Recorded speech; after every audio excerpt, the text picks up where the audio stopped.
Puji Tuhan, mari saya persilakan kembali duduk seluruh sidang jemaat yang dikasihi Tuhan. Puji Tuhan, salam sejahtera dan salam persekutuan di dalam kasih Kristus bagi kita sekalian umat Tuhan. Salam. Puji Tuhan, kiranya kita diberi kekuatan, kesehatan, perpanjangan umur dalam limpah kasih dan anugerahnya, sehingga pada hari ini kita boleh menikmati hadirat Tuhan di tengah-tengah pujian, pengagungan, penyembahan kita. Dan hati kita kiranya juga siap untuk menerima, menyambut firman Tuhan, pengajarannya yang selalu dilimpahi untuk melengkapi, mempersiapkan kita gereja Tuhan. Kami juga menyapa semua sidang jemaat dimanapun saudara berada, yang mungkin dengan setia juga mengikuti rangkaian ibadah kita atau pemberitaan firman ini melalui channel kita GBI UCM Batam. Tuhan memberkati kita di dalam limpah anugerahnya. Kita bersyukur pada hari-hari yang terakhir ini menjelang kedatangan Tuhan kembali, saudara. Sebagaimana yang dinubuatkan oleh firman Tuhan, kita masih diberi firman-Nya.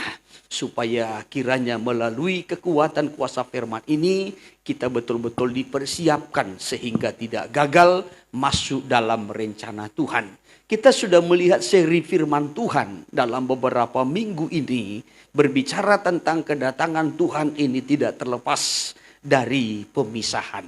Baik kedatangan yang pertama maupun juga kedatangannya yang kedua. Secara khusus kedatangan Tuhan kali yang kedua akan betul-betul memisahkan. Kita sudah pelajari seri pemisahan domba dengan kambing. Walaupun domba itu dengan kambing memiliki persamaan, namun juga memiliki perbedaan yang menjadi dasar daripada pemisahan itu. Tetapi saudara, saya tidak lebih lanjut berbicara tentang domba dan kambing ini. Saya percaya Roh Kudus menolong kita untuk juga mengerti dan mengembangkan itu oleh pengurapan kuasa Roh Kudus yang ada di dalam kita. Amin. Namun pada kesempatan sore ini, bahkan hari ini, baik dalam ibadah pertama tadi, saudara, kita akan masuk dalam bentuk pemisahan yang kedua. Ya, dari Injil Matius pasal 13 ayat 47 sampai ayat 52. Di sana ada pemisahan antara ikan yang baik dengan ikan yang tidak baik. Ya, perumpamaan ini disampaikan oleh Yesus juga sehubungan tentang kedatangan Tuhan. Ya, tentang kedatangannya. Jadi saudara, sebelum kedatangannya, maka nanti malaikat-malaikat akan memisahkan antara orang yang benar dengan orang yang jahat. Yang digambarkan seperti ikan-ikan yang baik dengan ikan-ikan yang tidak baik ini dipisah.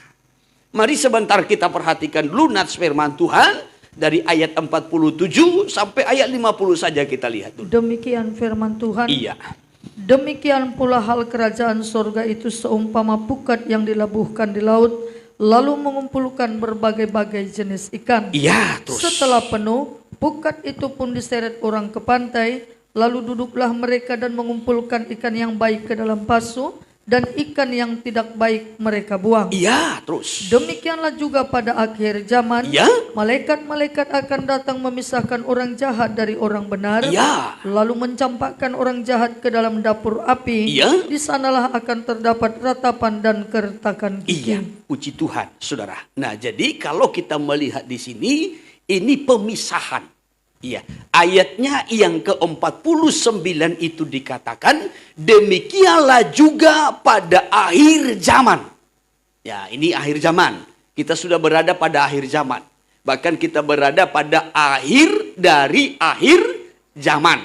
Saya yakin saudara masih tetap mengingat. Ya, permulaan zaman, pertengahan zaman, ataupun juga berlanjut sampai kepada akhir zaman. Ya, permulaan zaman itu zaman Allah Bapa, ya, zaman pertengahan itu zaman Allah Anak, sedangkan zaman akhir itu zaman Allah Roh Kudus. Dan kita sudah berada pada zaman akhir, zaman Roh Kudus, dan kita berada pada akhir zaman ini. Itu yang disebutkan dengan akhir dari akhir zaman. Haleluya. Ya, akan terjadi pemisahan. Malaikat-malaikat akan datang memisahkan orang jahat dari orang benar. Jadi orang jahat dengan orang benar itu dipisah. Ya, sudah. Gereja yang benar dengan gereja yang jahat itu dipisah. Pelayan yang benar dengan pelayan yang jahat dipisah. Hamba Tuhan yang benar dengan yang jahat dipisah. Kristen yang benar, Kristen yang sejati dengan Kristen yang palsu, yang jahat dipisah. Dan Tuhan memberikan suatu gambaran perumpamaan seperti ikan yang baik dipisah dari ikan yang tidak baik. Ikan yang baik itu menggambarkan kekristenan yang sejati, yang benar, sedangkan ikan yang tidak baik itu menggambarkan kekristenan yang tetap hidup di dalam kejahatan dosa. Haleluya. Terjadi pemisahan. Nah, sebelum lebih jauh kita memperhatikan, saya kembali kita memperhatikan dulu bagian yang pertama ayat 47 dikatakan, demikian pula hal kerajaan sorga seumpama pukat yang dilabuhkan di laut dan mengumpulkan berbagai-bagai jenis ikan. Ini soal kerajaan sorga. Iya, soal kerajaan sorga. Tuhan membahas soal kerajaan sorga. Bukan membahas soal pelayanan. Bukan membahas soal berkat. Bukan membahas soal yang lain. Tetapi yang pertama-tama dibahas di situ adalah soal kerajaan sorga. Apa itu kerajaan sorga? Nah, ini tentu timbul suatu pertanyaan.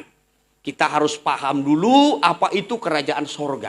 Nah, kerajaan sorga itu adalah pemerintahan Allah sebagai raja atas kehidupan orang-orang percaya. Baik di sorga maupun di bumi ini.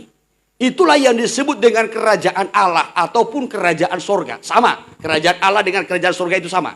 Iya, jadi yang dimaksudkan dengan kerajaan Allah atau kerajaan sorga adalah pemerintahan Allah, kekuasaan Allah sebagai raja atas hidup orang-orang percaya, atas hidup semua manusia yang percaya, baik di sorga maupun di bumi ini. Karena itu kerajaan sorga ataupun kerajaan Allah itu menyangkut 3 alam. Yang pertama-tama adalah sorga yang sesungguhnya, sorga yang mulia. Yang tentunya kita belum pernah ke sana. Saya pun belum pernah ke sana. Iya, saya yakin saudara pun belum pernah. Haleluya. Walaupun mungkin ada orang berkata, aku pernah naik sorga, lalu turun lagi. Ya terserahlah. Aku pernah melihat sorga, begini keadaannya. Setelah itu kembali lagi ke bumi. Terserah. Ya, tetapi yang saya tahu dengan jelas, belum seorang pun manusia yang ada di bumi ini, yang hidup ini pernah ke sorga atau turun naik. Ya, karena sorga itu tidak pakai lift, ataupun mungkin pakai eskalator, tidak. Ya, kalau sudah ke sorga, saudara tidak akan pernah betah lagi kembali ke bumi. Amin. Haleluya. Iya, saudara yang terkasih. Nah, jadi alam kerajaan sorga yang pertama itu adalah sorga mulia yang Tuhan persiapkan untuk semua orang percaya. Alam yang kedua kerajaan sorga itu adalah hati kita. Hidup kita. Iya, hati ini. Maka salah satu doa yang diajarkan oleh Tuhan Yesus dalam Injil Matius pasalnya yang ke-6. Ya, Bapa kami yang di sorga, dikuduskanlah namamu, datanglah kerajaanmu, jadilah kehendakmu di bumi seperti di... Ya, jadi di bumi ini pun kerajaan Allah bisa kita alami. Ya, terlebih dalam hati kita. Kerajaan Allah itu kita bisa alami dalam hati, dalam hidup kita. Ini alamnya yang kedua. Baru alamnya yang ketiga kerajaan sorga itu adalah nanti kerajaan 1000 tahun damai di bumi ini. Setelah zaman antikristus 3,5 tahun, maka antikristus nanti dengan nabi palsu itu akan dilemparkan ke dalam neraka. Lalu iblis itu akan diikat ya di alam maut, di Hades selama 1000 tahun. Lalu bumi ini nanti akan dibersihkan. Maka Tuhan bersama dengan orang-orang kudusnya yang sudah terangkat itu akan kembali turun ke bumi. Untuk memerintah di bumi ini menjadi raja selama 1000 tahun lamanya. Tanpa lagi ada setan di bumi. Tidak lagi ada keinginan daging manusia. Karena manusia yang sudah terangkat sudah dengan tubuh kemuliaan. Haleluya. Ya, maka kita akan memerintah, berkuasa sepenuhnya di bumi ini selama 1000 tahun. Setelah itu, baru nanti iblis akan dilepaskan seketika waktu, baru akan dilemparkan ke dalam neraka. Masuk dalam masa penghakiman yang terakhir. Maka dibangkitkanlah orang-orang yang mati di luar Tuhan, lalu dilempar ke neraka. Setelah penghakiman itu, barulah kekekalan sorga. Jadi ini 3 alam kerajaan sorga. Ya, saudara yang terkasih. Untuk itu, kalau kita bicara tentang kerajaan sorga, suasana kerajaan sorga itu, dalam kitab Roma pasal yang ke-14, ayatnya yang ke-17 mencatat. Kerajaan sorga itu bukanlah soal makanan dan minuman. Tetapi kerajaan sorga itu adalah soal kebenaran, soal damai sejahtera, soal sukacita yang dikerjakan oleh Roh Kudus. Ini perhatikan 3 hal yang sangat penting. Sebab kerajaan Allah bukanlah soal makanan dan minuman, tetapi soal kebenaran. Soal kebenaran. Yang kedua soal damai sejahtera. Yang ketiga soal sukacita oleh Roh Kudus. Jadi kalau hidup kita, hati kita ini adalah alamnya kerajaan sorga, maka di hati kita ini kita bisa alami suasana itu. Suasana hidup yang benar, hati yang benar. Kalau dikatakan kebenaran, berarti tidak lagi ada di situ kesalahan. Iya, tidak lagi ada kesalahan. Kita bisa mengalami ini dalam hati kita. Tidak lagi ada tanda kesalahan. Ya sudah, tidak lagi ada kesesatan-kesesatan. Tidak lagi ada pikiran-pikiran yang dosa, yang najis, yang kotor. Ya, tetapi yang ada adalah kebenaran. Baru yang kedua damai sejahtera. Nah ini, jadi dimulai dulu dari hidup kita. Kita dulu mengalami secara pribadi suasana kerajaan sorga itu. Ya, kebenaran itu, damai sejahtera itu, sukacita itu kita alami dulu secara pribadi dalam hati. Ya, hidup yang benar. Ya sudah, tidak lagi kita hidup di dalam kesalahan-kesalahan, kesilapan-kesilapan akan dosa. Ya, tetapi ada damai sejahtera, ada ketenangan, ada rasa nyaman. Tidak lagi ditandai dengan rasa takut, rasa cemas, kegelisahan. Ini kan karena dosa. Iya. Tetapi kalau kita sudah menerima, mengalami suasana kerajaan sorga dalam hidup kita, yang ada itu ini 3 ini. Kebenaran, damai sejahtera, dan sukacita. Sukacita yang dimaksudkan itu adalah kebahagiaan karena Roh Kudus. Iya. Kebahagiaan karena kita punya pengharapan. Walaupun mungkin tubuh jasmani kita ini masih menderita, tetapi di dalam hati kita ada sukacita. Ada kebahagiaan, ada rasa senang, karena kita mendapat pengharapan tentang kerajaan Allah itu. Jadi dimulai dari hati kita, hidup kita dulu mengalami suasana kerajaan sorga. Baru nanti kita dibawa kepada zaman kerajaan 1000 tahun, damai di bumi. Di sana pun akan kita alami, karena di sana setan tidak ada lagi, setan sudah diikat. Iya, saudara, sudah diikat. Sekarang kan kita berdosa. Sekarang kan kita lemah. Ya, manusia bisa mati kan karena setan, dosa. Iya toh? Iya.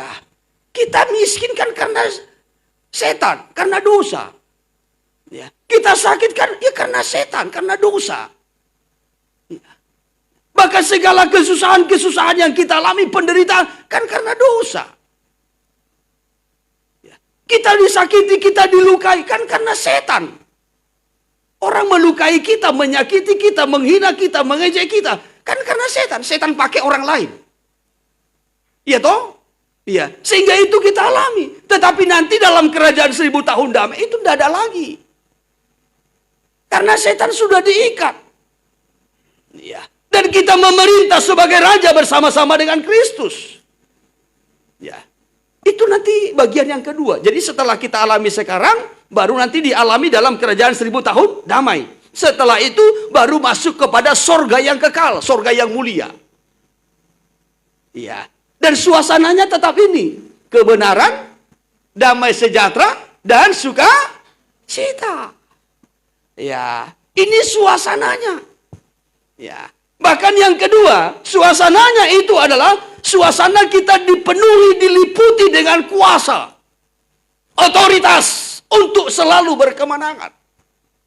Maka kitab Korintus mencatat, kerajaan Allah itu bukan soal perkataan. Iya. Bukan hanya perkataan. Bukan hanya pengakuan. Tetapi bicara tentang kerajaan sorga, itu bicara tentang kuasa. Haleluya. Bicara tentang kuasa. Artinya begini saudara, kita tidak hanya bisa berkata, aku kan sudah lahir baru. Aku kan sudah anak Tuhan. Aku kan sudah pelayan Tuhan. Aku kan hamba Tuhan. Ya, pastilah aku masuk surga. Tidak. Tidak. Aku kan sudah dibaptis air. Ya, aku kan milik Tuhan. Aku kan mempelai Tuhan. Bicara tentang kerajaan surga itu tidak bicara hanya tentang perkataan saja atau pengakuan, tidak. Tetapi hidup dengan kuasa untuk menang. 1 Korintus 4 ayat 20. Demikian firman Tuhan. Iya. Sebab kerajaan Allah bukan terdiri dari perkataan, tetapi dari kuasa. Iya. Jadi kerajaan Allah itu tidak terdiri dari hanya perkataan saja, ucapan saja, tidak. Ya. Kalau soal ucapan, saya percaya kita mengucapkan, kita semua anak Tuhan, kita orang Kristen toh. Ya, kita milik Tuhan. Tetapi itu hanya perkataan kita, ucapan kita. Kita berkata, oh aku pelayan Tuhan. Oh aku kan guru sekolah minggu. Surga pasti milikku. Belum tentu. Ya, ya. Saudara berkata, aku kan pemimpin home cell, koordinator. Ya, surga milikku. Tidak. Ya, ini dilatar belakangi. Ungkapan Rasul Paulus ini dilatar belakangi ayat 18-19 karena ada para pelayan-pelayan juga yang merasa, ya saudara, merasa mengakui, wah aku kan pelayan. Ya, aku kan pemimpin. Ya. Maka Paulus berkata, kerajaan surga itu bukan hanya dengan kata-kata pengakuan, apalagi pengakuan-pengakuan sombong begitu kata Paulus. Ya. Tetapi dengan kuasa. Coba saya kutip sebentar ayat 18. Tetapi ada beberapa orang yang menjadi sombong. Terus. Karena mereka menyangka bahwa aku tidak akan datang lagi kepadamu. Ya. Nah, artinya begini saudara. Ada pemimpin-pemimpin kelompok-kelompok kecil. Mungkin pemimpin komsel lah mungkin ini. Ya. Ya. Kalau kita lihat dalam terjemahan sederhana. Kalau kita lihat terjemahan sederhana, ya mungkin pemimpin-pemimpin kelompok kecil lah. Ya, mereka merasa, wow kan pelayan, pemimpin. Ya, Paulus kan nggak datang lagi ke sini. Yang menjadi pemimpin aku. Wah ini, ya. Nah, Paulus nggak datang ke sini. Yang menjadi pemimpin di jemaat ini aku. Ya, aku masuk surga. Aku pelayan Tuhan. Aku pemimpin. Paulus berkata, aku akan datang. Ya, dan kita akan buktikan bahwasanya sorga itu bukan dengan kata-kata, tetapi sorga itu dinyatakan melalui hidup yang penuh dengan kuasa. Ya, berjalan dengan kuasa, melayani dengan kuasa. Coba terjemahan sederhana dulu. Ayat 18. Ya. Ternyata ada orang-orang di antara kalian yang sudah menjadi sombong. Dan menganggap diri sebagai pemimpin. Ya, menganggap diri sebagai pemimpin. Ya, terus. Tentu hal itu terjadi karena mereka pikir bahwa saya tidak akan mengunjungi kalian lagi. Karena mereka berpikir, ya bahwasanya saya nggak mengunjungi kalian lagi. Wah, ini Pak Gembala, Ibu Gembala nggak mengunjungi kita lagi. Pemimpinnya aku. Wah, kira-kira begitu. Ya, tetapi saudara kan nggak begitu. Amin. Iya. Nah, saudara, ini di jemaat Jemaat Korintus, bukan jemaat GBUC, bukan. Ya, ini jemaat Korintus. Jadi ada kelompok-kelompok kecil itu, mereka merasa, ya bahwa Paulus nggak datang lagi mengunjungi. Yang jadi pemimpin itu aku. Ya, aku pelayannya, aku masuk surga. Ya, aku pemilih surga. Ini hanya dengan kata-kata yang sombong. Maka apa kata Paulus terus? Tetapi kalau Tuhan menghendaki, Ya. saya akan segera datang kepada kalian. Saya akan datang kepada kalian, kata Rasul Paulus. Saya akan mengunjungi kalian terus. Dan saat itu kita akan lihat siapa yang memimpin dengan kuasa dari Tuhan. Ya. Dan siapa saja yang menyombongkan diri. Ya, ini. Nah, di situ nanti akan kita lihat, kita buktikan. Siapa yang memimpin, siapa yang melayani dengan kuasa, siapa yang dengan kesombongan. Ya. Siapa yang hanya dengan kata-kata saja. Hanya dengan pengakuan saja.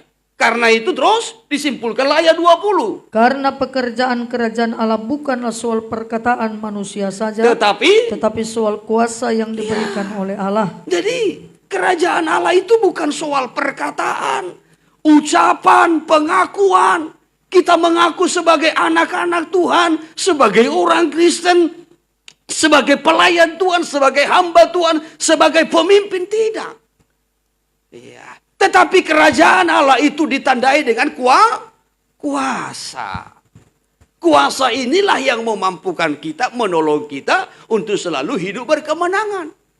Kuasalah yang memampukan kita untuk menang terhadap dosa. Sehingga setiap hari kita menang atas dosa. Kita menang atas kehendak daging kita, keinginan daging kita terhadap hawa nafsu daging kita. Kita menang terhadap dunia dan pengaruh dunia. Itu kerajaan Allah. Ya. Jadi kalau kerajaan Allah, kerajaan surga itu sudah turun dalam hidup kita, kita mengalami kebenaran, kita mengalami damai sejahtera, kita mengalami sukacita, kita juga memiliki kuasa. Ya. Sehingga kita hidup berkemenangan, setiap hari menang, sampai Tuhan datang, kita tetap berkemenangan. Karena sudah mengalami suasana kerajaan Allah. Iya. Maka dari hati ini, dari hidup kita, nanti berlanjut kepada kerajaan 1000 tahun damai. Di sana juga kita hidup dalam kebenaran, di sana juga kita mengalami damai sejahtera, ketenangan, keamanan, iya sudah, sukacita, sorak-sorai, bahkan juga dengan kuasa. Sehingga kita bisa memerintah seperti raja-raja bersama dengan Kristus. Ya. Sampai nanti berikutnya, alam yang berikutnya, sorga yang mulia, yang kekal itu. Di sana juga berkelanjutan, kita hidup dalam kebenaran, kita hidup dalam damai sejahtera, dengan sukacita, dengan kuasa. Seperti malaikat-malaikat. Karena kita mengalami suasana kerajaan Allah. Ya, mengalami suasana kerajaan Allah itu berarti, saudara, Tuhan Allah memerintah sebagai raja dalam hidup kita. Baik di sorga maupun di bumi ini. Amin. Haleluya. Nah untuk itu, bagaimana caranya? Kan timbul kembali pertanyaan. Bagaimana caranya supaya kita masuk dalam suasana kerajaan Allah ini? Kita bisa mengalami suasana kerajaan Allah tadi. Baik kebenaran, damai sejahtera, sukacita dan kuasa itu. Ya, bagaimana caranya supaya itu kita alami? Maka Tuhan memberikan suatu perumpamaan. Dalam Injil Matius tadi, ayat 47, perumpamaan tentang seorang nelayan ataupun seorang penjala yang menebarkan jalannya ataupun melabuhkan pukatnya ke lautan untuk menangkap sejumlah besar ikan. Ya, kita kembali kepada Injil Matius pasal yang ke-13 ayat 47. Nah, dikatakan di sini, demikian pula hal kerajaan sorga itu seumpama pukat yang dilabuhkan di laut lalu mengumpulkan berbagai-bagai jenis ikan. Maka diberikanlah perumpamaan. Siapa yang layak masuk dalam kerajaan sorga itu? Diberi satu perumpamaan tentang pukat yang dilabuhkan ke laut dan menangkap berbagai-bagai jenis ikan. Laut itu menggambarkan dunia ini. Iya, menggambarkan dunia. Kalau dalam Mazmur 104 dikatakan bahwasanya di dalam laut bergeraklah semua ikan, segala binatang-binatang, ya maupun juga ikan yang besar dan kecil. Ya, dan segala binatang-binatang yang lain itu ada ya bergerak di dalam laut, saudara. Demikian juga dunia ini. Iya, jadi laut itu menggambarkan dunia. Sedangkan ikan-ikan itu menggambarkan manusia yang hidup di dalamnya. Iya, sudah. Sekali lagi, laut itu menggambarkan daripada dunia, bangsa-bangsa. Ya, bangsa-bangsa yang dilanda oleh rasa panik, cemas, gelombang gelora. Iya, sudah. Nah, gelombang ekonomi, gelombang politik, gelombang budaya dan lain sebagainya. Ini yang menggoncang dunia. Bagaikan laut yang selalu berombak-ombak. Tadi pagi dalam ibadah pertama saya kutip dari Mazmur 104. Ya, saudara yang terkasih, dalam kitab Wahyu pasal 17 ayatnya yang ke-15 juga, kalau kita melihat di sana, air yang banyak itu menggambarkan bangsa-bangsa ataupun dunia, suku-suku bangsa. Saya kutip satu ayat dari kitab Wahyu 17 ayat 15. Demikian firman Tuhan. Iya. Lalu ia berkata kepadaku, terus semua air yang telah kau lihat di mana wanita pelacur itu duduk. Air yang kau lihat, iya, di mana wanita pelacur itu duduk. Ini gambaran Babel. Wanita pelacur ini gambaran Babel. Gereja Babel. Iya. Apa arti air itu terus? Adalah bangsa-bangsa dan rakyat banyak dan kaum dan bahasa. Iya. Jadi air yang banyak itu menggambarkan bangsa-bangsa, rakyat yang banyak, kaum dan bahasa. Dunia. Iya, dunia.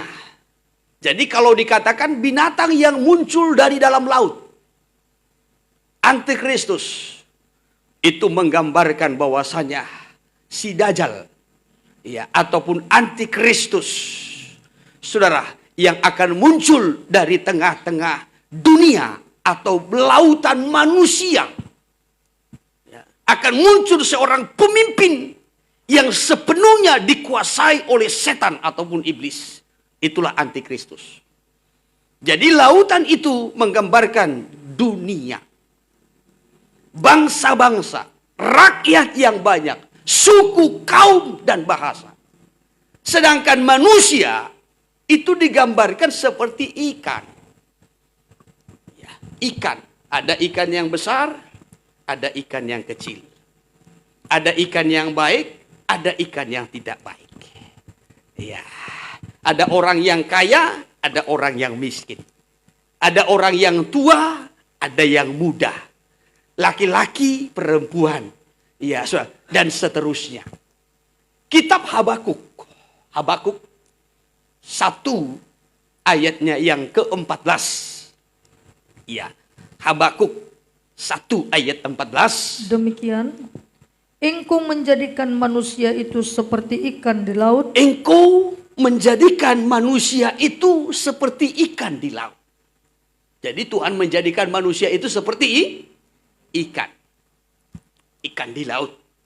Ya, di air yang banyak. Terus. Seperti binatang-binatang melata yang tidak ada pemerintahnya. Ya, seperti juga binatang-binatang melata yang tidak ada pemerintahnya, katanya. Ya, lalu ditangkap oleh pukat. Terus. Semuanya mereka ditariknya ke atas dengan kail, Ya. ditangkap dengan pukatnya, Terus. dan dikumpulkan dengan payangnya. Ya. Itulah sebabnya ia bersukaria dan bersorak-sorai. Iya. Lalu ada yang ditangkap dengan kail, ada yang ditangkap dengan pukat. Iya, saudara. Jadi kita perlu mengerti dulu, lautan itu menggambarkan dunia, sedangkan manusia itu digambarkan sebagai ikan. Ya, lalu ditangkap dengan pukat atau dengan kail. Apa itu pukat? Pukat itu menggambarkan daripada Injil. Ya. Firman. Injil disampaikan. Ya. Injil disampaikan, saudara, bisa disampaikan dalam bentuk KKR yang besar. Mungkin melalui penginjilan-penginjilan ke daerah-daerah, kota-kota, desa-desa, pulau-pulau. Ya. Mungkin juga melalui kesaksian-kesaksian secara pribadi, penginjilan-penginjilan pribadi, penjangkauan jiwa-jiwa. Kita bersaksi kepada seseorang, lalu memenangkan dia, membawa dia kepada Tuhan, membawa dia masuk dalam gereja. Ini bagaikan memancing kail, dipancing satu-satu. Ya, minggu ini dipancing satu, bawa. Ya, minggu depan pancing satu, bawa. Minggu depan pancing lagi, dapat satu lagi, bawa. Ini seperti mancing. Tetapi ada kalanya juga seperti penginjilan, kecil-kecilan. Atau mungkin seperti kebaktian, kebangunan rohani besar-besaran. Ya, saudara, menjangkau, merekrut, ya, menangkap banyak jiwa-jiwa melalui pemberitaan Injil. Ketika Injil disampaikan, maka banyak orang yang datang. Ya, ketika diadakan kebaktian, kebangunan rohani, banyak yang datang. Ada yang datang dengan motivasi yang baik, dengan hati yang rindu, haus, ingin bertemu dengan Tuhan. Tetapi ada yang rindu datang untuk mengalami kesembuhan. Ada yang rindu datang untuk mengalami pemulihan nikah rumah tangga. Ada yang rindu datang supaya diberkati. Ada yang rindu datang supaya didoakan sehingga mendapat pekerjaan yang lebih baik. Ada yang rindu datang, ya saudara, supaya mendapat pasangan hidup, jodohnya. Dan banyak. Ya, dan banyak. Ya, maka motivasinya kan tidak sama. Ya. Tetapi yang jelas ketika Injil itu disampaikan, maka dikumpulkanlah berbagai macam manusia. Seperti pukat yang dilakukan, mengumpulkan berbagai macam-macam ikan. Ada ikan yang baik, ada ikan yang tidak baik. Dalam ibadah pertama saya sampaikan bahwasanya kalau pukat dulu itu bagaikan jaring yang panjang. Itu dibentangkan di laut. Iya. Dan ketika itu nanti dilabuhkan ke laut, ya sudah, itu menangkap ikan. Ada ikan yang besar, ada ikan yang kecil. Ada ikan yang mahal, ada ikan yang tidak mahal. Bukan hanya ikan, sampah pun nyangkut di situ. Ya, botol aqua nyangkut. Ya. Nah, sudah. Ada kayu-kayu yang busuk, nyangkut. Ular lewat, nyangkut. Ya, apalagi ular. Udah nyangkut sedikit, ya makin berbelit, ya makin dililit. Makin berbelit, makin dililit. Oleh pukat itu. Ya, saya pernah pasang jaring begitu di sungai, sudah, ya dapat ular. Ya, jadi dia semakin berbelit, ya semakin dililit. Semakin terikat.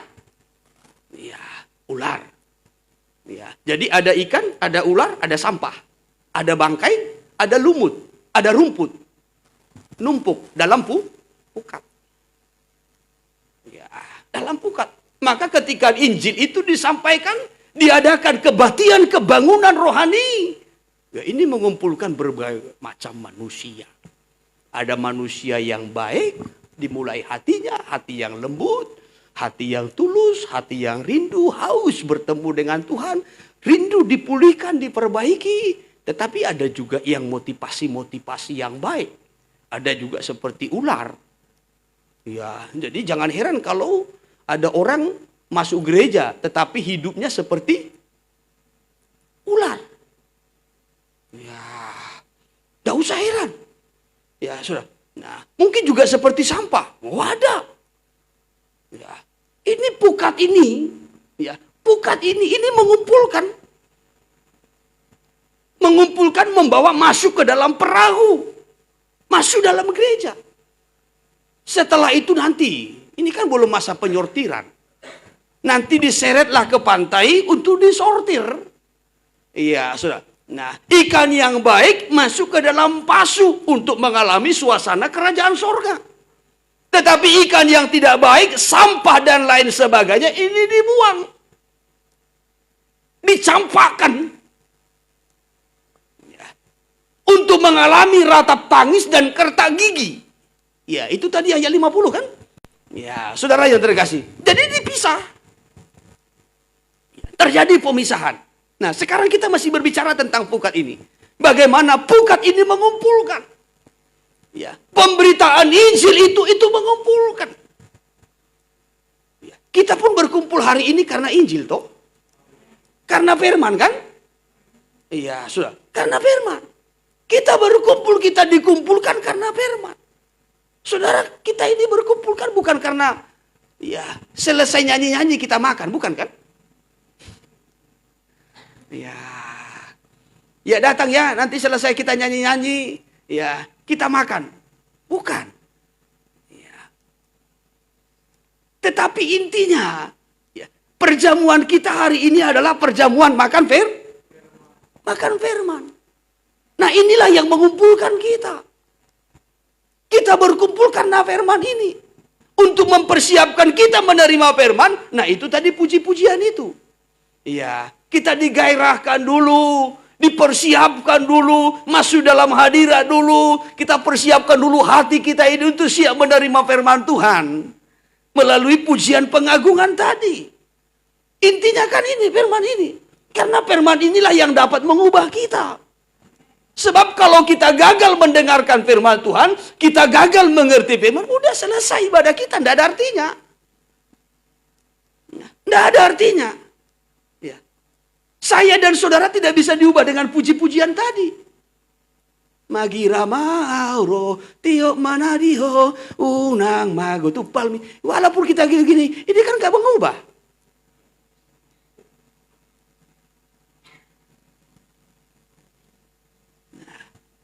Walau Pak Marpang begini-begini. Itu tidak mengubah. Itu hanya ekspresi saja. Ya, kita sudah dibawa kepada sukacita. Kalau hati kita sudah bersukacita, maka kita siap menerima firman dengan suka. Walaupun firman itu nanti saudara, bagaikan firman itu menusuk hati kita, tetapi kita sudah siap. Ya, itu. Walaupun firman itu bagaikan menegur kita, menyatakan kesalahan kita, memperbaiki kelakuan kita, kita sudah siap. Karena sudah diawali tadi dengan suka. Ya. Ya. Ini firman seperti menyakiti, seperti silet begitu. Langsung kita ingatan, magira ma'aro. Oh iyalah, siap. Kan begitu. Maka puji-pujian itu tadi mempersiapkan kita menerima firman. Karena firman itu yang mengubah. Hidup yang gelap pun bisa diubah oleh firman. Kejadian 1 kan begitu. Pada mulanya Allah menciptakan langit dan bumi. Sudah dicipta? Sudah. Ya. Apa yang Tuhan ciptakan itu bagus. Langit dan bumi. Lalu setan jatuh. Dilempar ke bumi.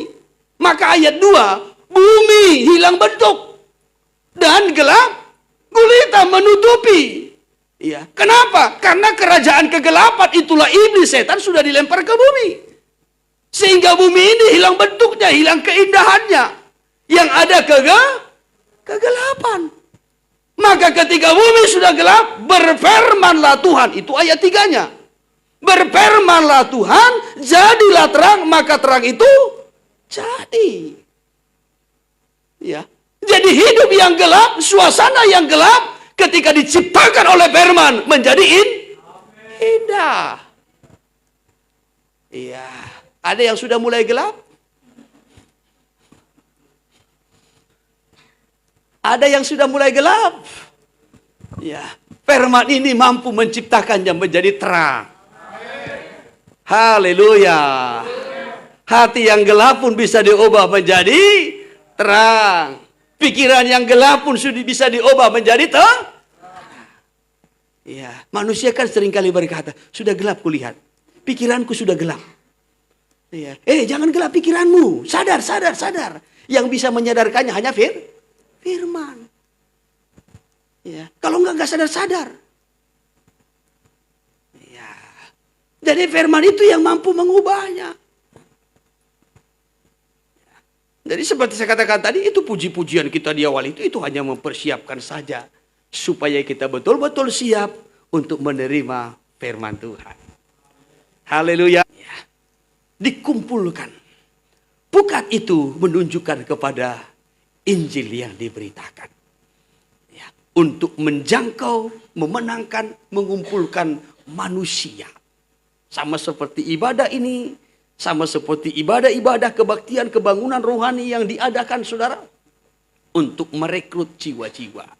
Maupun juga melalui kesaksian-kesaksian pribadi, penginjilan-penginjilan pribadi, memenangkan jiwa-jiwa satu persatu.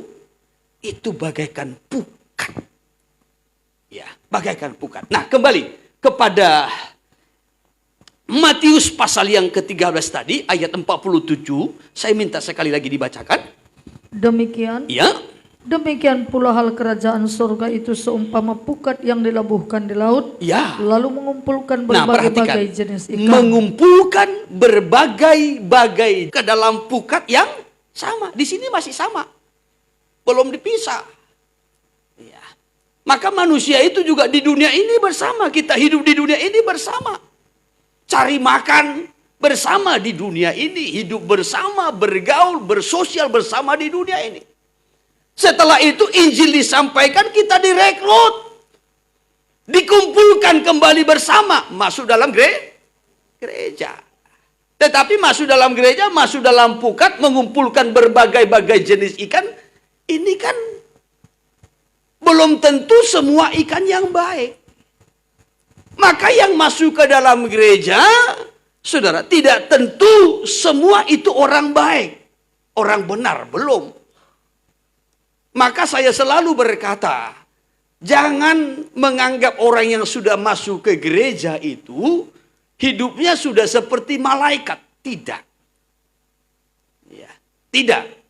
Termasuk yang sudah melayani pun, jangan kita memandang orang yang sudah melayani itu hidupnya seperti malaikat. Ya, sehingga kita berkata ketika kita melihat kesalahannya, aku tersandung melihat si Anu. Nggak nyangka aku begitu. Ya. Dia sudah aktif di gereja, tetapi hidupnya tidak benar.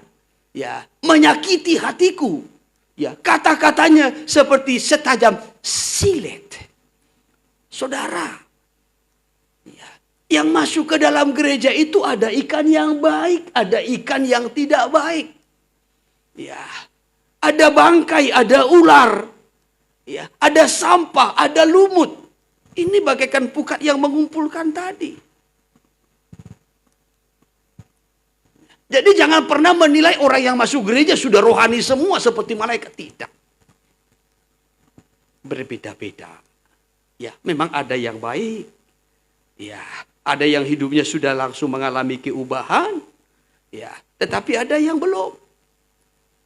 Jangan kira orang yang meresponi Injil itu, yang sudah digarap oleh Injil itu, semua sudah bertobat. Belum tentu.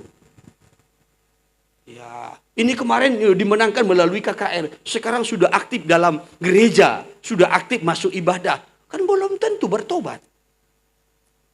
Ya, dia hanya dimenangkan, ditangkap oleh pukat. Masuk.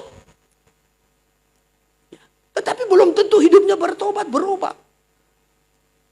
Saya kutip satu contoh tadi pagi dalam ibadah pertama. Dalam keluarga Adam saja. Dalam keluarga Adam. Ya sudah, anaknya Kain dengan Habel itu berbeda. Satu keluarga, satu bapak, satu ibu. Ya. Kain dikatakan berasal dari si jahat. Sedangkan Habel itu adalah orang benar. Ya. Orang yang dikenan Tuhan. Ya. Kenapa dikenan Tuhan? Kenapa dikatakan benar? Karena hidupnya seturut dengan firman. Sesuai dengan firman. Itu ukurannya. Kita dikatakan orang benar karena hidup kita ini seturut dengan firman Allah. Itulah hidup dengan iman. Hal yang sama juga dengan Henok. Ya, Henok juga disebutkan orang benar. Ya. Ibrani pasal 11 ayat 4 itu tentang Habel. Ya, ayat 5 itu tentang Henok. Henok juga yang hidup dengan iman. Henok juga yang hidup benar di mata Tuhan. Ya. Kenapa Henok itu dikatakan hidup benar di pandangan Tuhan? Karena hidupnya, ya saudara, seturut dengan perbuatannya dalam kebenaran. Maka kalau kita tinjau kembali dalam Kejadian pasalnya yang kelima, ayat 20 sampai kepada ayat 24, Henok itu bergaul dengan Tuhan selama 365 tahun. Ya, selama 365 tahun. 65 tahun dia bergaul dengan Tuhan, maka dia melahirkan, dia mendapatkan anak yang bernama Metusala. Ya, setelah anaknya Metusala lahir, pada waktu umur 65 tahun, dia masih terus melanjutkan hidup yang bergaul dengan Tuhan 300 tahun lagi. Jadi dia bergaul dengan Tuhan itu 365 tahun. Iya, maka dikatakan Henok itu seorang yang benar. Perkataannya pun benar. Dari mana kita tahu perkataannya benar? Kitab Yudas. Kitab Yudas menyatakan bahwasanya ya, Henok akan bernubuat tentang kedatangan Tuhan. Bagaimana nasib daripada orang-orang yang perkataannya tidak benar, yang suka mengeluh, suka bersungut-sungut. Ya, kan begitu kan kitab Yudas. Demikian ayat 14. Ya. Juga tentang mereka, Henok keturunan ketujuh dari Adam telah bernubuat. Telah katanya, bernubuat, ya. sesungguhnya Tuhan datang dengan beribu-ribu orang kudusnya. Tuhan akan datang dengan beribu-ribu orang kudusnya. Ya, ini dia menyampaikan nubuat, menyampaikan firman nubuat tentang kedatangan Tuhan. Coba terus. Hendak menghakimi semua orang dan menjatuhkan hukuman atas orang-orang fasik, Ya. karena semua perbuatan fasik yang mereka lakukan, Ya. dan karena semua kata-kata nista Ya. yang diucapkan orang-orang berdosa yang fasik itu terhadap Tuhan. Ya. Nah, jadi dia menubuatkan Tuhan akan datang. Tuhan akan menghukum semua orang fasik. Tuhan akan menghukum semua orang yang berkata-kata nista terhadap Tuhan.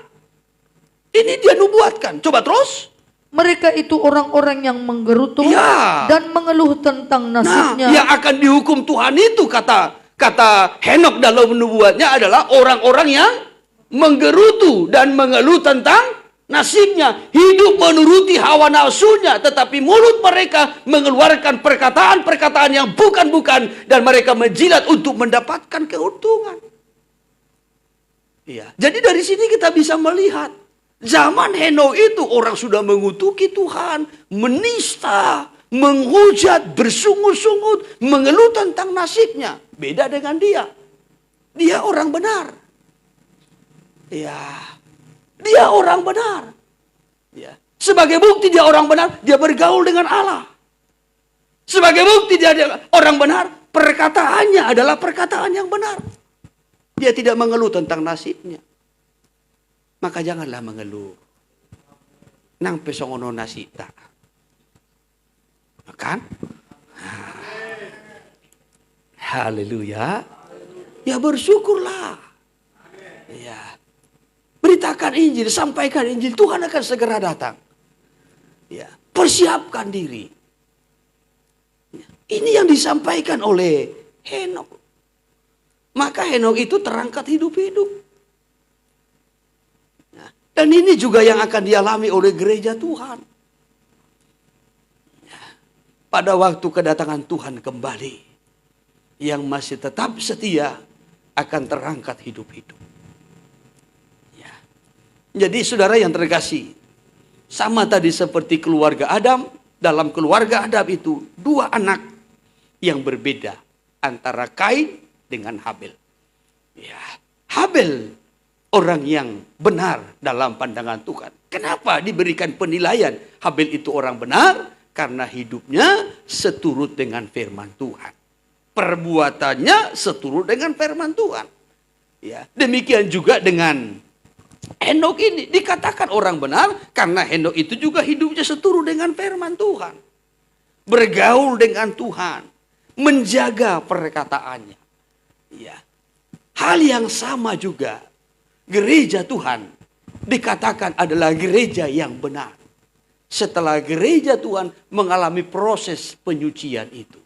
Wahyu pasal 19 ayatnya yang ke-7 sampai kepada ayatnya yang ke-8. Itu dikatakan, marilah kita bersukacita karena hari perkawinan anak domba Allah telah tiba. Dan pengantinnya telah siap sedia. Lalu dilanjutkan ayatnya yang ke-8. Dan kepadanya dikaruniakan supaya memakai kain lenan halus Ya. yang berkilau-kilauan dan yang putih bersih. Ya. Lenan halus itu adalah perbuatan-perbuatan yang benar dari orang-orang kudus. Ya. Nah, maka dikenakanlah kepadanya, dikaruniakanlah kepadanya kain lenan halus yang melambangkan perbuatan-perbuatan yang benar dari orang-orang kudus. Ya. Perbuatan yang benar dari umat Tuhan, dari orang percaya, dari gereja, dari mempelainya. Setelah mengalami proses penyucian. Iya. Jadi setelah mengalami proses penyucian lah, baru nanti dipersiapkan menjadi mempelai. Iya. Efesus pasal yang kelima. Efesus pasal yang kelima, ayat 26 dan 27 itu kan proses penyucian menjadi mempelai. Iya. Ayat 22, 23 dan seterusnya itu ya dikutip contoh seorang istri yang taat kepada suaminya, suami yang mengasihi istrinya. Iya, Saudara. Tetapi perhatikan, diselipkan di sini ayat 26, untuk menguduskannya sesudah ia atau Tuhan atau Yesus menyucikannya dengan memandikannya dengan air dan firman. Supaya apa? Supaya dengan demikian ia menempatkan jemaat di hadapan dirinya dengan cemerlang tanpa cacat atau kerut atau yang serupa itu, tetapi supaya jemaat kudus dan tidak bercela. Ya, kudus tidak bercela. Ya. Melainkan sempurna. Ini mempelai Tuhan. Ini gereja yang dirindukan, didambakan Tuhan. Tetapi supaya sampai ke sana, itu ayat 26 tadi masuk dulu dalam proses pemisahan. Ya, kudus artinya kan dipisah. Masih ingat toh? Iya. Kalau dikatakan suci itu artinya dibersihkan. Dibersihkan. Kita sudah disucikan melalui darah Yesus, bagaikan kita dimandikan, dibersihkan, Saudara. Tetapi yang dikatakan di kudus itu dipisah. Itu arti kudus, dipisah. Sehingga tidak sama. Iya. Tidak serupa lagi. Jadi mempelai itu harus betul-betul masuk dalam proses penyucian, pengudusan, pemisahan itu. Supaya layak menjadi sidang mempelai perempuan Kristus. Iya, sama dulu kalau tradisi pernikahan. Iya, Saudara. Di tengah-tengah orang Yahudi. Bahkan kadangkala itu juga terbawa ke daerah kita Asia ini. Ya, nah Saudara, kalau dulu kalau orang menikah biasanya perempuan itu sebulan lagi mau pesta pernikahannya itu biasa dipisah. Atau 2 bulan lagi atau 3 bulan lagi itu dipisah. Ya, kalau dulu di kampung biasanya perempuan itu dibuat di rumah sintua, dipisah. Sampai kepada hari pernikahannya. Jadi tidak lagi digabung. Ya sudah, tidak lagi berbaur ya dengan gadis-gadis yang lain, tidak. Sudah masuk dalam pemisahan. Ya, jadi kalau selama ini ya bebas saja.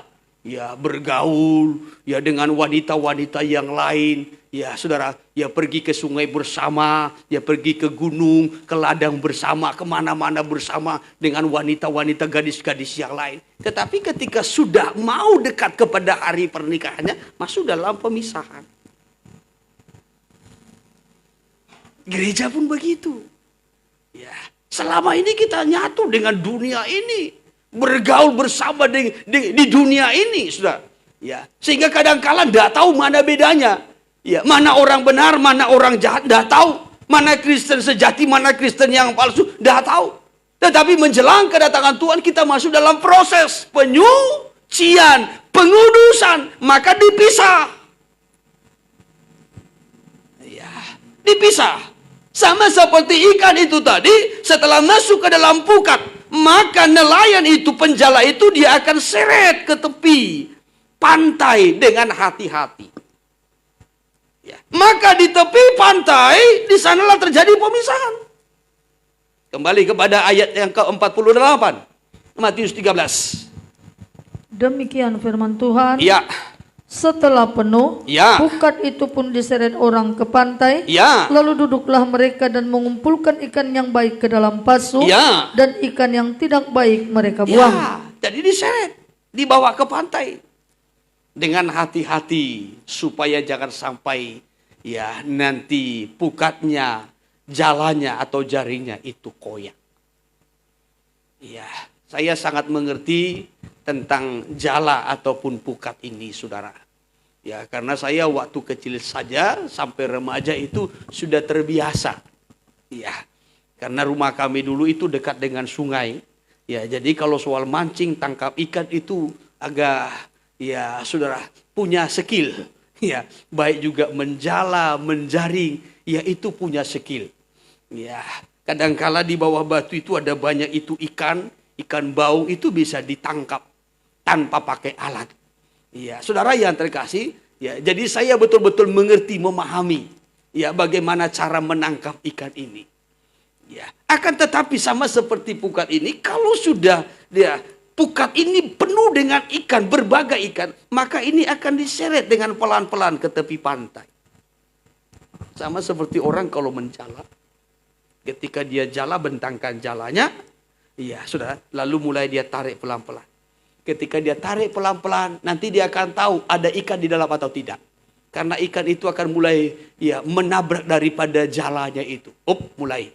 Ya, kalau tabrakannya agak kuat, wah ini agak besar dia. Ya, maka semakin pelan. Ya, kadangkala kita menyelam, kita kumpulkan dengan pelan-pelan di bawah. Lalu mulai kita seret ke tepi. Ternyata ada sepasang ikan mas di dalam. Ya, diseret ke pantai. Ya, tetapi bukan hanya ikan mas yang ada di dalam, batu pun ikut. Ya, batu pun ikut. Maka di tepi pantai lah. Ya, di tepi itulah nanti akan kita sortir.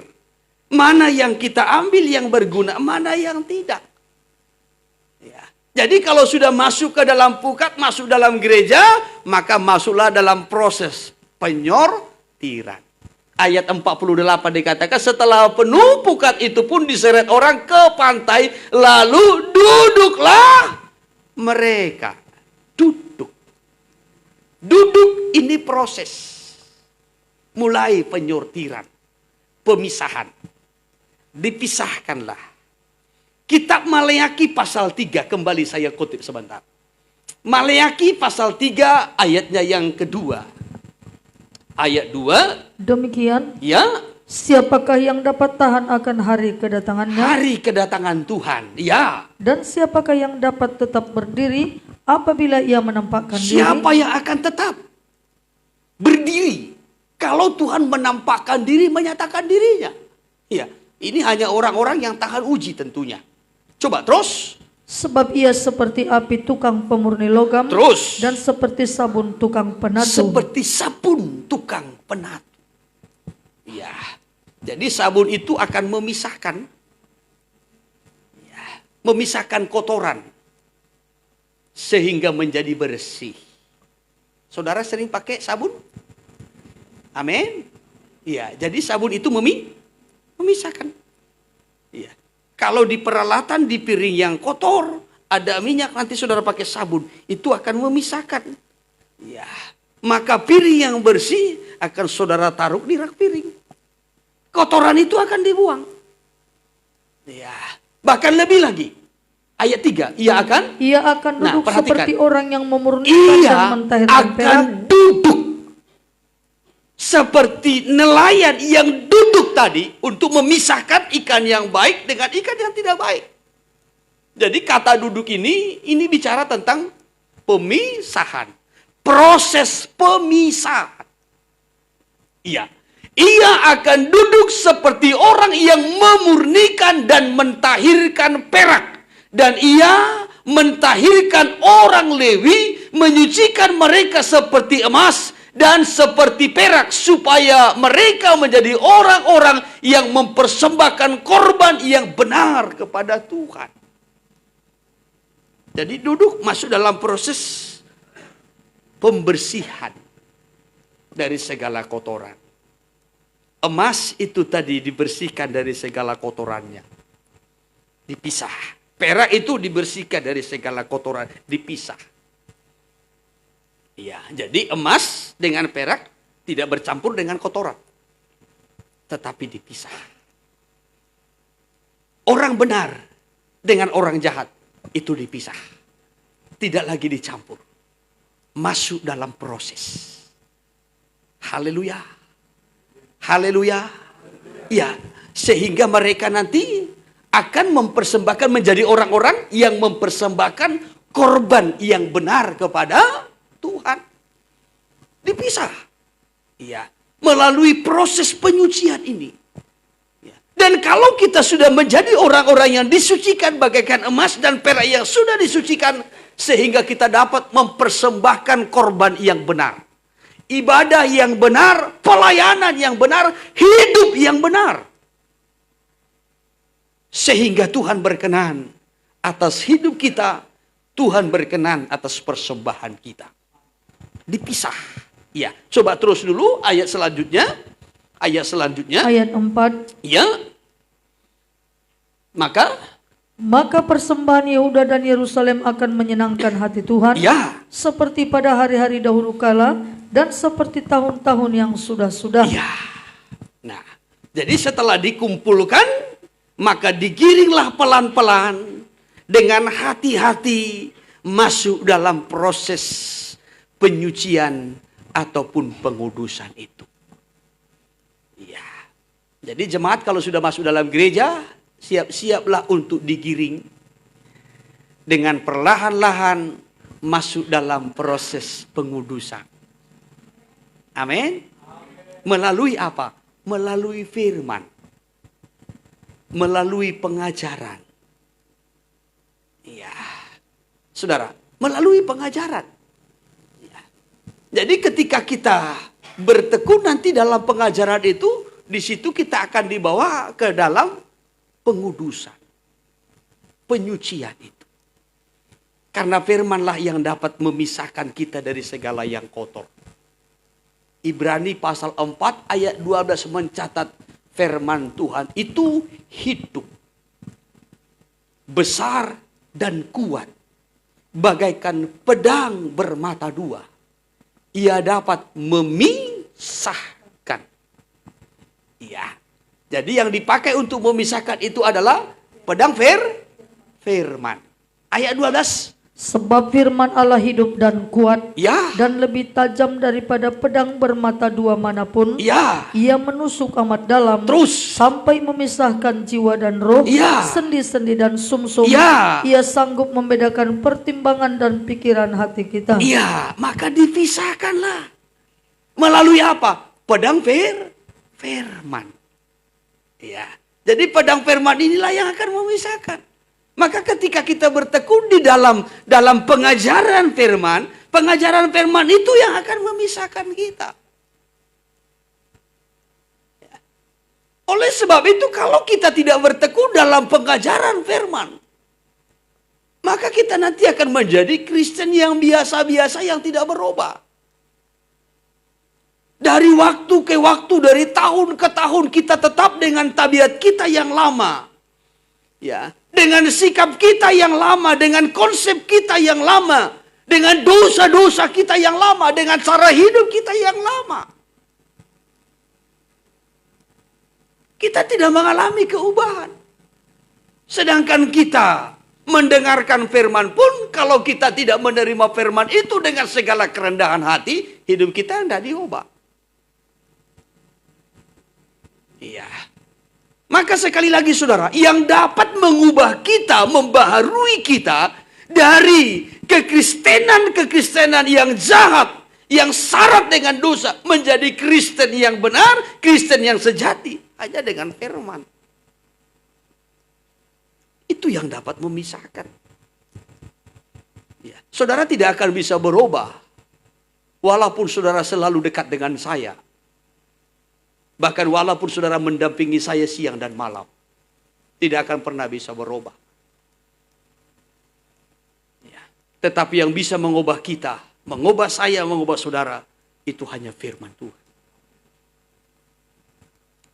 Karena itu dikatakan firman itu hidup dan kuat. Dan lebih tajam daripada pedang bermata dua manapun. Ia menusuk amat dalam, sampai memisahkan jiwa dan roh.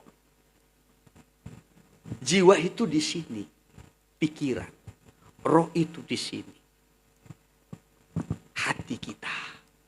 Roh memang penurut, tetapi daging dan jiwa kita berlawanan. Maka kalau roh dengan jiwa tidak sejalan, ini orang kacau. Itu orang kacau. Hidupnya tidak tenang. Hatinya mau menurut, tetapi jiwanya bergejolak. Maka butuh firman. Butuh firman. Ya. Jiwanya, rohnya percaya kuasa Tuhan. Tetapi pikirannya, jiwanya bimbang. Rohnya ini percaya kalau kesembuhan itu ada, mujizat itu masih ada. Percaya. Tetapi jiwanya bimbang. Wah, ini kacau. Ya, kacau. Maka untuk memisahkan ini, ya, supaya jangan mempengaruhi imannya hati ini, butuh firman. Ya, butuh firman. Hatinya ini mau berserah kepada Tuhan. Mati dan hidupku dipelihara Tuhan. Ya, makan atau lapar terserah Tuhan. Oh, ini hati. Ya. Tetapi jiwa ini beda. Ya, jiwa ini beda. Kalau sudah mulai lapar, nah ini sudah pakai ini. Ya, sudah mulai menipis, udah mulai pakai ini kan. Mulai bimbang, takut. Ya. Nah, sudah. Nah, karung beras sudah mulai tipis, uang sekolah mendesak, anak mau ujian lagi, semua menuntut, belum lagi uang Natal di sekolah, uang Natal di gereja, uang Natal di STM, uang Natal di semua uang Natal. Ya, mulai kacau di sini. Wah, itu hidup yang paling kacau. Pernah alami?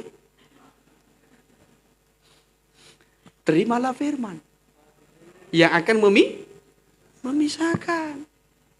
Ya, jadi ia akan pisahkan. Pikiran yang kacau ini, jiwa yang kacau ini dia akan pisahkan.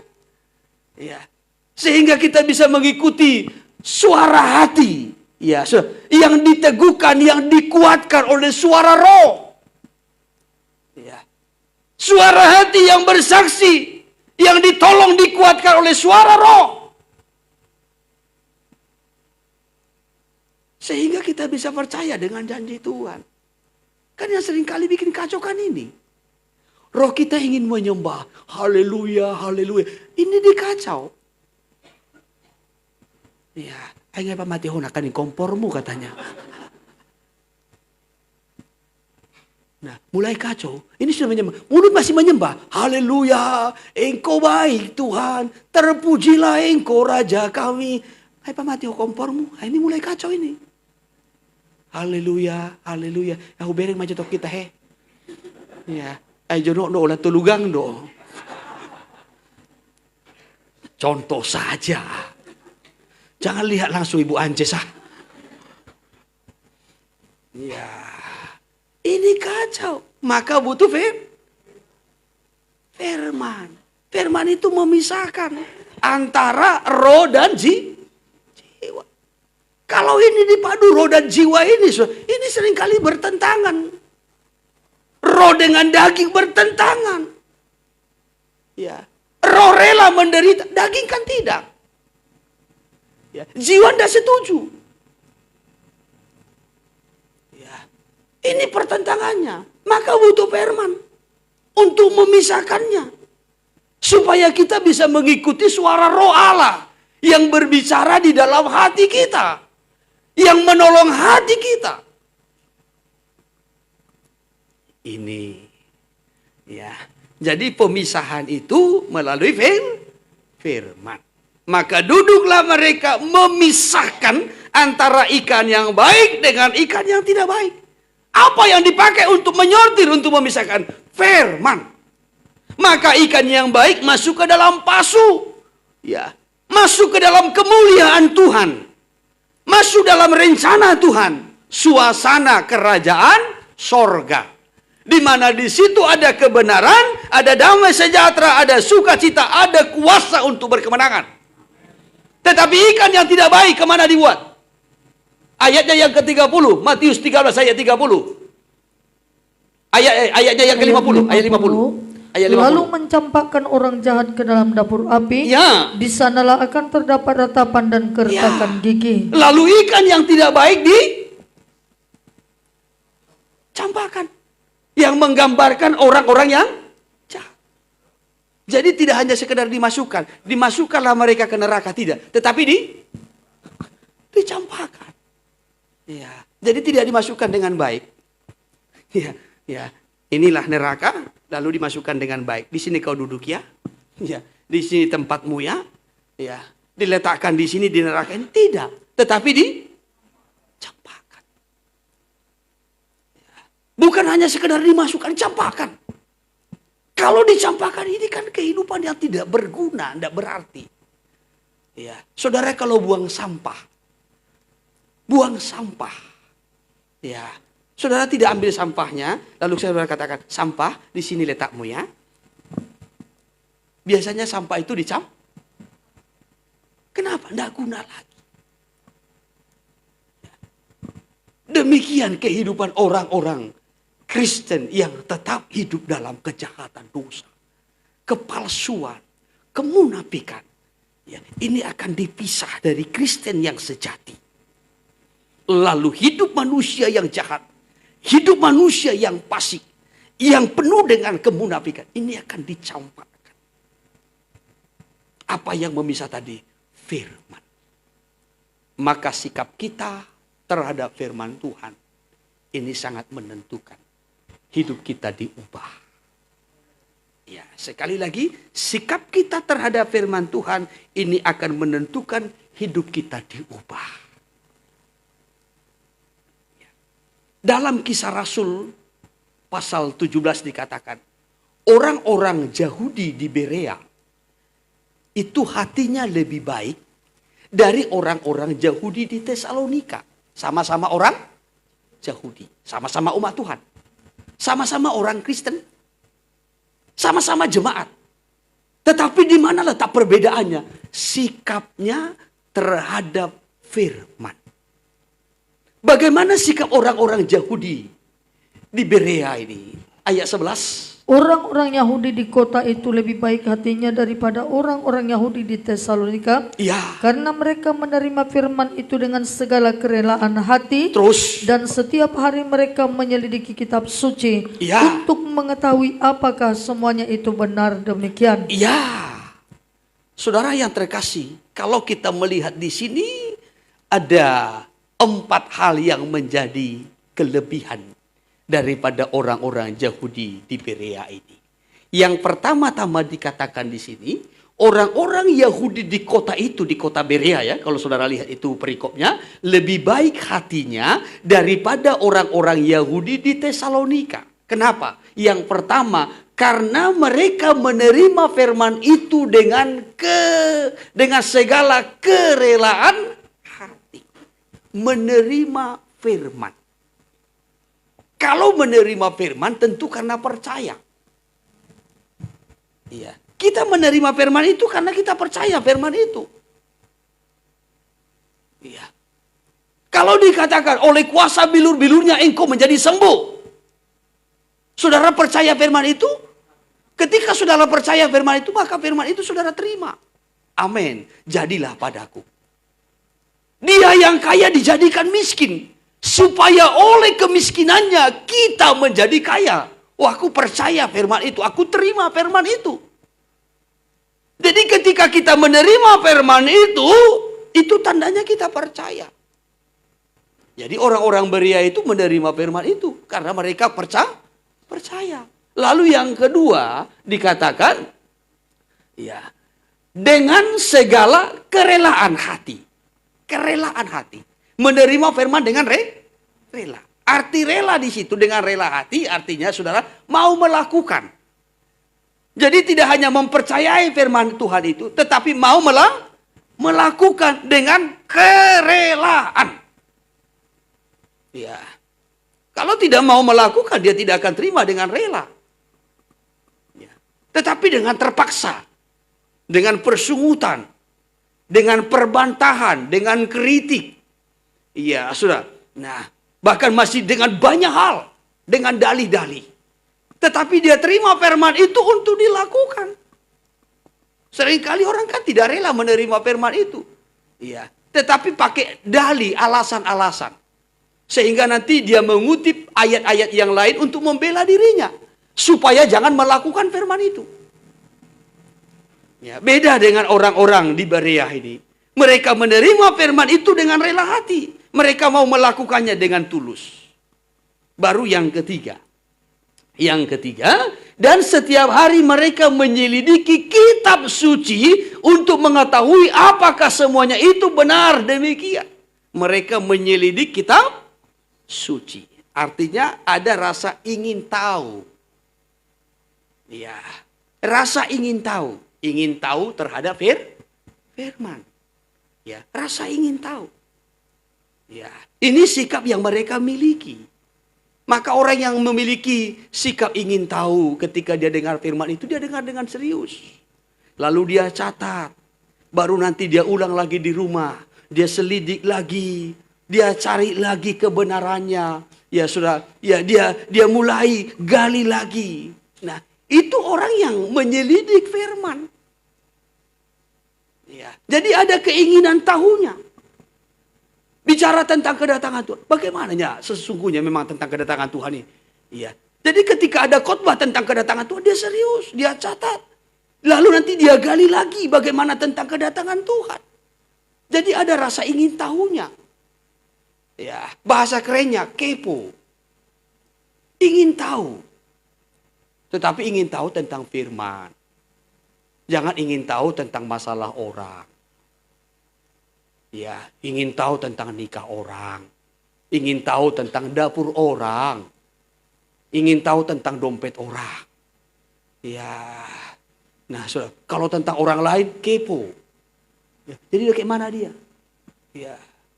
Lanjutnya mereka, oh ini. Ya, saudara yang terkasih tentang orang lain. Kok bukan tentang firman? Ya, jadi gimana ya tentang kedatangan Tuhan itu? Nah, Alkitab mencatat tidak seorang pun yang tahu. Jadi bagaimana kita tahunya? Wah, ini kan ada rasa ingin tahunya. Sehingga selalu menggali. Khotbah tentang kedatangan Tuhan. Oh, ini makin serius. Ya, makin sungguh-sungguh. Makin mencatat. Lalu mulai menyelidiki Alkitab. Karena punya rasa ingin tahu. Coba kalau nggak punya ingin. Iya, sudah tidak punya rasa ingin tahu. Ya, kita Alkitab juga nggak punya. Dengar juga tidak serius, catatan juga tidak ada. Ya. Kenapa? Karena tidak punya keinginan. Ya. Seperti orang Tesalonika. Kalau orang Berea tidak. Kalau orang Berea mereka menyelidiki. Baru yang keempat dikatakan. Dan setiap hari mereka menyelidiki kitab tiap hari. Berarti continue, terus menerus. Rasa ingin tahu itu terus menerus. Mempercayai firman itu terus menerus. Melakukan firman itu terus menerus. Inilah kelebihan daripada orang-orang Yahudi di Berea dibanding di Tesalonika. Inilah kelebihan daripada jemaat GBI-UCM dengan jemaat yang lain. Haleluya. Haleluya. Ya, ketekunan kita dalam firman itu, itulah yang memisahkan kita dari yang lain. Dan kita dipersiapkan menjadi sidang mempelai perempuan Kristus. Untuk siap menyambut dia yang akan datang kembali dalam kemuliaannya di awan-awan permai. Ya, inilah tujuan daripada perumpamaan ini. Tuhan mau menyatakan bagaimana kekristenan yang sejati itu. Ya, Tuhan juga mau menyatakan melalui perumpamaan ini kelak akan terjadi pemisahan yang dilakukan oleh malaikat-malaikat ketika Tuhan datang kembali. Maka supaya kita jangan terlempar ke dalam ratap tangis dan kerta gigi. Mari kita persiapkan hati dan hidup kita untuk masuk dalam pemisahan ke dalam kerajaan Allah, kerajaan sorga yang kekal itu. Melalui apa? Melalui firman-Nya. Terima firman-Nya dengan kerelaan. Percayai firman-Nya. Selidiki, tekuni firman-Nya setiap hari, setiap waktu sampai Tuhan datang kembali. Tuhan memberkati kita. Haleluya.